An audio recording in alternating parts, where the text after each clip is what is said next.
진중권 전 교수에 대해서 이재명 후보 측에서 보수 논객이다라고 비판을 하자 야당과 진 교수는 반박을 하고 있습니다. 내가 언제 보수 진영에 있었냐라는 겁니다. 이른바 정체성 논란 함께 보시죠.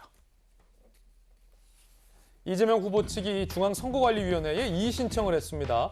보수 논객 진중권 비난을 그대로 기사화되고 있다. 이 공정성 위반이다. 그래서 중앙선거관리위 심의위가 주의 공정보도 협조 요청을 언론사에게 경고를 한 거죠. 진중권 전 교수는 그러자 자기들을 비판하면 다 보수로 몬다. 손가락으로 대장동 가리는 행동이다. 라고 불편한 심기를 냈습니다. 자, 그럼 이를 보는 진짜 보수 논객 출신의 야당 대표 이준석 대표는 진중권이라는 삐딱한 골방 미학자의 피해의식을 가진 것 같다. 사실 진중권 교수랑 이준석 대표 사이 안 좋은 걸로 알고 있거든요. 많이 싸웠잖아요. 하다 이제 보수 논객된 진 전 교수에게 위로를 보낸다라는 표현까지 나오고 있는 그런 상황입니다. 그러자 전용기 의원이, 이재명 후보의 대변인 전용기 의원이 다시 재반박을 가했습니다. 전용기, 윤 후보 등 보수 쪽에는 가족 일처럼 대하는 논리를 펼치고 이 후보에는 강하게 독설을 퍼붓는다. 중립지대의 신랄한 평론가라고 얘기하는 건 손바닥으로 하늘을 가린 행동이다. 진 전 교수가 국민의힘에 열심히 구직 활동하시는 모양인데 진중권 교수의 진심을 이제는 받아주셔라 라고 전용기 대변인이 어제 재반박을 합니다. 자, 그러자 진중권 교수가 다시 전용기 의원에게 재반박을 합니다.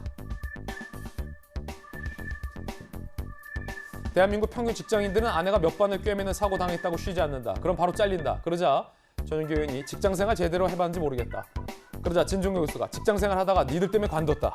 라고 또 재반박을 하는 대목도 나왔습니다. 박정환 대변인. 전용기 의원 옆에 있다고 의식하지 말고 본인 생각을 말하세요. 네. 점잖은 분이시라, 바른 분이라. 진중권 교수를 향해서 우리 전용기 의원을 포함한 이재명 후보 측은 보수 논객의 논평 그대로 기사를 쓰는 게 공정성이 훼손된다라며 이의 제기를 했고 거기에 대한 설전들이 파바바박 오가고 있어요. 심지어 구직 활동 해봤냐라는 전용기 대변인의 비판에 진중권 교수가 니들 때문에 관뒀다라고 설전까지 이어지고 있는데 박정하 대변인은 어떻게 봅니까? 이제 두 가지로 나눠서 말씀드려야 되는데요. 우선은 큰 덩어리 말씀드리면은 지금 좀 전에 저희가 각 후보별 여론조사 결과 봤잖아요. 저는 이재명 후보가 최근에 보여주고 있는 저런 문제 인식 자체가 이 여론조사 수치로 나오고 있는 거 아닌가 싶은 생각입니다. 그러니까 지금 이재명 후보 측에서 최근에 있는 일련의 모든 상황에 대해서 굉장히 많이 하는 게 보수 언론 탓, 가짜 뉴스 탓, 이런 얘기 하거든요. 지금 사실은 저도 기자분들 많이 접해보고 기사들 많이 매일 보고 있습니다만은 기자들이 필요한 말 채택해서 기사 쓰는 거는 당연한데 그걸 가지고 왜 보수 논객 글만 써서 기사를 만드냐가 이게 문제 제기의 요지잖아요. 근데 그게 자체가 어떻게 성립이 되는지 잘 모르겠고 그다음에 나한테 조금 안 좋은 소리를 했다고 나와 해석이 좀 다른 얘기를 했다고 그게 다 잘못됐고 저거는 보수 진영의 논리다라고 생각하는 것 자체가 저는 지금 민주당 지지층, 이재명 후보 지지층을 제외한 나머지 소위 말하는 이 중도에 있는 사람들이 얼마나 그걸 이해하고 받아들일까, 저는 그런 점에서 저 여론조사 수치가 나오고 있는 거 아닌가. 그래서 저는 지금이라도 이제라도 지금 박스권에 갇혀 있는 여론조사 지지율 추이를 바꾸고 지금 전체적인 선거 분위기를 바꾸려면 저는 이렇게 탓하는 거, 특히나 이 언론 탓, 어디에 대한 해석이 잘못됐다고 탓하는 것을 바꿔야 된다라고 생각을 합니다. 두 번째만 짧게 말씀드리면 저걸 가지고 또 경고를 했다는 선관위도 저는 또 납득이 안 되고 좀 그런 상황이에요. 자, 그러면 전용기 의원에게 바로 물어보겠습니다. 정의당 당원 출신의 수십 년간 진보 논객으로 활동했던 진중권 교수에 대해서 어느 날 하루아침에 보수 논객이라고 하니까 사실 의아하긴 하거든요. 왜 이재명 후보는, 전용기 대변인은 진보 논객 진중권을 향해서 보수 논객이다라고 주장하시는 겁니까? 진보 농객들과 진보 정치인들이 어느 선을 넘으면 갑자기 극우가 되는 경우를 저희는 다수 봤습니다. 한 가지가 뭐 김문수 전 경기지사 같은 경우에 보통이 그랬었고요. 사실 그 진중권 우리 전 교수님이 공인이긴 하나 얼마나 공신력이 있는지는 잘 모르겠습니다. 근데 그분이 페이스북에 글만 쓰면은 이게 모든 것이 이슈가 되고 또 기사화 된다는 거죠. 근데 이게 사실 참 재밌는 게 진중권 교수가 워낙 날선 이야기를 많이 하니까 예. 기사도 잘 팔린다는 겁니다. 그래서 진중권 교수가 이재명 후보에 대한 독설을 내뱉으면 이게 기사화 되는 것이 저희는 문제라고 봤고요. 사실 비난에 가까웠기 때문에 이것은 잘못됐다라고 지적을 한 지점이었습니다. 사실 그리고 진중권 교수가 사실 좀 궤변을 하고 계신 부분이 있기는 한데요. 어떤 직장을 다녔는지는 잘 모르겠는데 아내가 몇 반을 꿰매는 사고를 당했다고 하루 쉬지 않는다.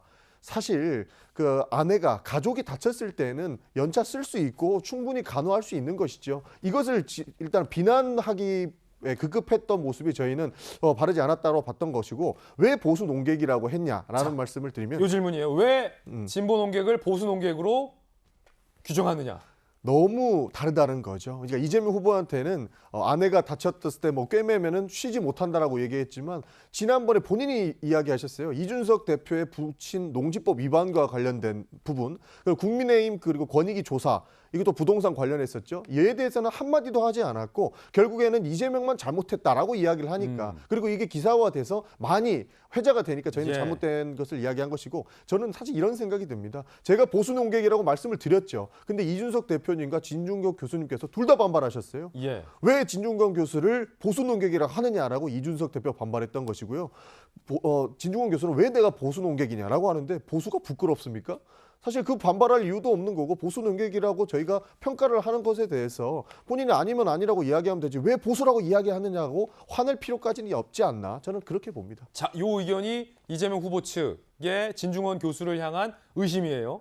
그러면 기자 생활 25년 넘게 한 25년 넘게 하진 않았습니다. 안 됐어요? 20년 넘게 한 이재명 기자에게 물어보겠습니다. 사실 진중권 교수가 윤석열 후보 왕자나 이럴 때 엄청 또 얄밉게 놀리기도 했거든요. 비판을 많이 했었죠. 기자가 볼 때는 방금 들으셨던 이재명 후보 측의 의심에 대해서 어떻게 평가합니까? 민주당을 비판하면 보수 농객이라는 건 굉장히 잘못된 생각이죠. 사실 그 자체는요. 왜냐하면 지금 진중권 교수 입장에서는 민주당이 진보가 아니라는 거죠.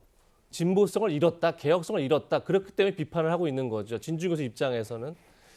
그런 점에서 뭐 민주당을 비판하고 이재명 후보를 비판하니까 보수 농객이다. 이런 등식은 성립하기 좀 어렵다는 생각이 들고 진중권 교수가 이준석 대표가 조금 전에 올린 글이 있지 않습니까? 삐딱한 골방 미학자를 그렇게 보수 농객으로 해서 심심한 위로를 보낸다. 이런 이제 글을 올리니까 거기 댓글 답니다. 그럼 뭐라고 달냐면 자기는 반듯한데 삐딱하다고 그랬다. 그리고 자기는 자기 집이 17평의 빌라인데 그걸 골방이라고 표현했다. 그래서 이준석 대표를 허위사실로 고발하겠다고 농담 올립니다. 그러면서 마지막에 이재명 후보를 따라해봄 이런 식으로 이제 글을 올립니다. 뭘 얘기하고 싶은 거냐면 진중권 교수는 지금 민주당이 자꾸 배제하고 있다. 그러니까 어떤 정의를 독점하고 자기와 의견이 다른 사람들을 배제하고 있다. 이 지점을 계속 끊임없이 비판해 왔던 거죠. 그런 점에서 저는 민주당에게 하나는 생각해 봐야 될 게 물론 진중권 교수가 워낙 독설에 가까운 그런 비판을 하고 그런 거에 대해서 문제제기할 수 있는데 민주당이 만약에 대선에서 승리하려면 진중권 전 교수 같이 지금 탈진보한 인사들, 그러니까 민주당을 진보로서 지지했는데 민주당이 진보성을 잃었다. 그래서 떨어져 나간 사람들을 앉지 않고 과연 대선을 이길 방법이 있습니까? 저는 사실 그 지점을 민주당이 고민해야 된다. 저는 그 말씀을 드리고 싶습니다. 지금 이재명 기자는 전용기 의원에게 그대들을 비판했다고 보수가 되는 건 아니다. 돌직구를 날렸어요. 자, 그럼 다시 전용기 의원. 예, 절대 그 민주당을 비판했다고 해서 보수 농객으로 평가하는 것이 아니고요. 지금까지 그 진중권 교수께서 페이스북이라든지 기사 조금만 찾아봐도 굉장히 보수적인 이야기를 많이 하고 있습니다. 사실 그렇기 때문에 보수 농객으로 표현한 것이지 민주당을 비판하는 것은 다 보수 농객이다 그렇게 생각하지 않습니다. 예. 왜냐하면 민주당보다 더 진보적인 정의당 같은 경우에는 민주당 비판하고 있죠. 잘못된 부분은 비판할 수 있습니다. 그러나 진중권 교수 같은 경우에는 제 생각에는 윤석열 후보를 따라다니기 급급한 모습을 보이고 있다. 그렇기 때문에 때문에 국민의힘의 구애 활동을 하는 것이 아닌가. 그렇기 때문에 보수 농객에 더 가깝지 않나. 이런 생각을 떨칠 수가 없는 것이죠. 그래서 보수 농객이라고 말씀드린 것이지 민주당을 비판했다고 보수 농객이다. 이 이야기는 사실 오해가 좀 있는 것 같습니다. 그렇지 않습니다. 예. 전용기 의원의 또 소신 있는 돌직구 발언까지 들어봤어요. 아, 재밌네요. 이렇게 당사자들 모셔두고 토론하는 게 제일 재밌는 것 같아요. 왜냐면 당사자의 입장 충분히 듣고 또 하실 말씀 있으면 당사자한테 하면은 이렇게 또 건전한 토론이 되잖아요. 바람직한 토론이었습니다. 전용기 의원 부산 내려가야 되죠. 후보 모시고. 후보 모시고 가는 건 아니고요. 네. 저희 그 게임과 관련된 행사가 지스타라고 하는 상임위 아주, 관련해서 예, 게임과 관련된 아주 큰 그렇군요. 일이 부산에 있어가지고 부산에 내려가야 돼요. 그러면 부산으로 저희가 보내드리고 대신 부산의 강한 남자 전재수 의원을 저희가 모시도록 하겠습니다.